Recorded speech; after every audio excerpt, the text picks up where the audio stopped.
चलिए बनाते हैं सूजी, मैदा और गेहूं के आटे से ये पुआ।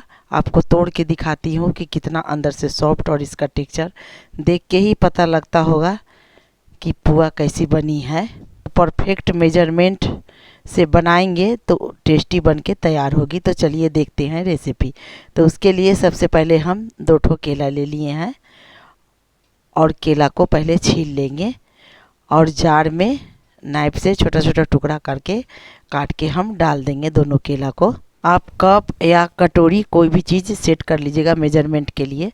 तो हम कांच का कटोरी ले लिए हैं, उसी से 1 कटोरी हम डाल दिए हैं चीनी।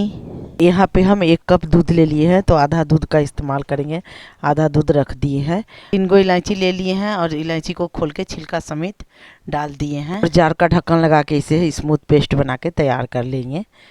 आपको दिखाती हूँ कि कितना स्मूथ हुआ है।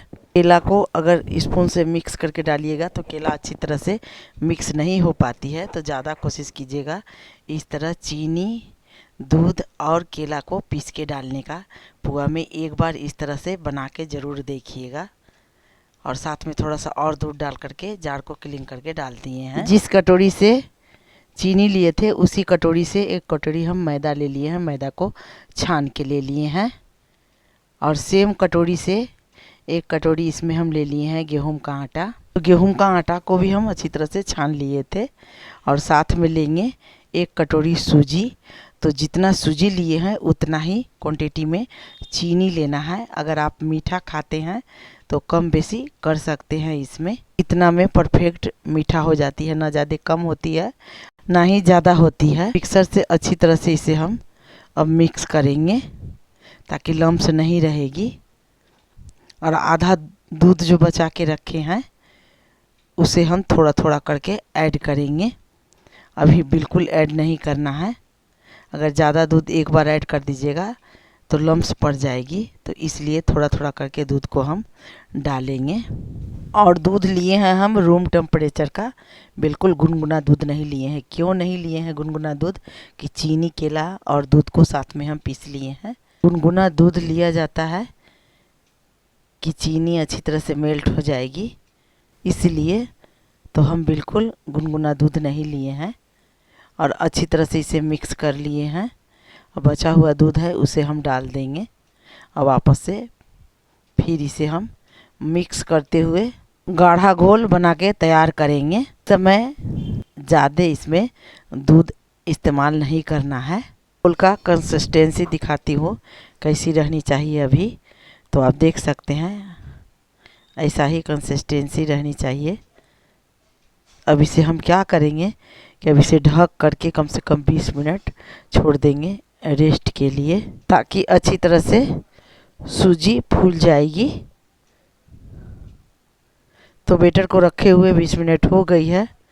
आपको सूजी हम बताते हैं, देखिए कितना थिक हो गई है और सूजी अच्छी तरह से फूल गई है। आप चाहे तो इसमें पानी का भी इस्तेमाल कर सकते हैं और चाहे तो दूध का इस्तेमाल कर सकते हैं। तो पुआ को हम सिर्फ दूध में घोले हैं, तो आधा कप दूध और ले लिए हैं और इसे अच्छी तरह से मिक्स करते हुए घोल को थोड़ा हम पतला बनाएंगे। बचा हुआ दूध है उसे हम ऐड कर देंगे और इसे वापस से अच्छी तरह से मिक्स कर लेंगे। और मिक्स करने के बाद में इसे 5 मिनट लगातार हम फेंट लेंगे। इससे क्या होगा कि पुआ का बैटर थोड़ा सा हल्का हो जाएगी। तो इसे फेंटते हुए हमें 5 मिनट हो गई है। इसका कंसिस्टेंसी आपको दिखाते हैं चाहिए हमें। अब इसमें हम ऐड करेंगे ड्राई फ्रूट। आप अपने हिसाब से इसमें ड्राई फ्रूट ले सकते हैं। तो हम कटा हुआ काजू ले लिए 1 टीस्पून, 1 टीस्पून कटा हुआ गरी है और 1 टीस्पून बादाम काट के हम ले लिए हैं छोटा छोटा टुकड़ा में। और इसे वापस से मिक्स कर देंगे। तो अच्छी तरह से हम मिक्स कर दिए हैं। पहले से ऑयल चढ़ा दिए हैं गर्म होने के लिए। और इस तरह चौड़ा तली का हम पेन लेंगे ना, तो एक बार में पुआ कम से कम 5-6 निकाल सकते हैं एकदम आसानी से। तो इसे हम साइड कर दिए हैं, वापस से फिर से दूसरी डालते हैं और एक ही सेंटर में इसे गिराना है पुआ का बैटर को करछी से उठा करके। तो ऐसे पुआ भी एक बार में आपको ज़्यादा निकल जाएगी। और जल्दी बन भी जाएगी। तो देखिए पुआ फूल फूल के ऊपर आ रही है अपने आप। जब ऊपर आ जाएगी तब इसे पलट दीजिएगा। तो हम इसे पलट दिए हैं और पलटते पलटते पुआ को हम तल लेंगे। गैस का फ्लेम यहाँ पे लो टू मीडियम रखेंगे और मीडियम फ्लेम पे इसे हम पलटते पलटते तलेंगे।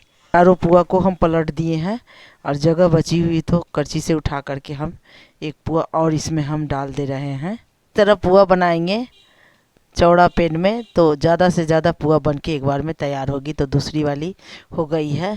तो पुआ के ऊपर अच्छा सा कलर आ रहा है, आप देख सकते हैं। एक बार ज़रूर बनाएं मैदा, गेहूं के आटे और सूजी से पुआ। तो अच्छा सा कलर आ गया है पुआ के ऊपर। तो इस तरह करछी से हम उठा लेंगे और हम क्या करेंगे कि पुआ में एक्स्ट्रा तेल थोड़ा सा ज़्यादा होती है, तो इस तरह दूसरे करछी से हम पुआ को प्रेस कर देंगे ताकि एक्स्ट्रा तेल है सो निकल जाएगी। बनाइएगा तो ज़्यादा तेल भी नहीं लगेगी और एक बार में 4 5 6 पुआ निकल जाएगी बन के। तो इसलिए थोड़ा भारी और चौड़ी तली वाला पैन लेंगे। एक बार में पुआ आप जल्दी जल्दी छान के निकाल लेंगे। तो अच्छा सा कलर आ गया है तो पुआ को हम निकाल सेम तरीका से सारा पुआ तल के हम निकाल लिए हैं। पुआ को हम आपको तोड़ के दिखाते हैं अंदर का टेक्सचर, और उतना ही सॉफ्ट पुआ बन के तैयार हुई है। अभी गर्म है ना तो थोड़ा सा तोड़ने में परेशानी आ रही है, हाथ जल रही है और खाने में उतना ही टेस्टी लगती है। तो आप देख सकते हैं अंदर का टेक्सचर पुआ का एकदम सॉफ्ट और परफेक्ट पुआ बनी है। पुआ का रेसिपी कैसी लगी कमेंट ज़रूर कीजिएगा। अगर वीडियो अच्छा लगे तो एक बार बना के खाएं और वीडियो को लाइक शेयर ज़रूर करें।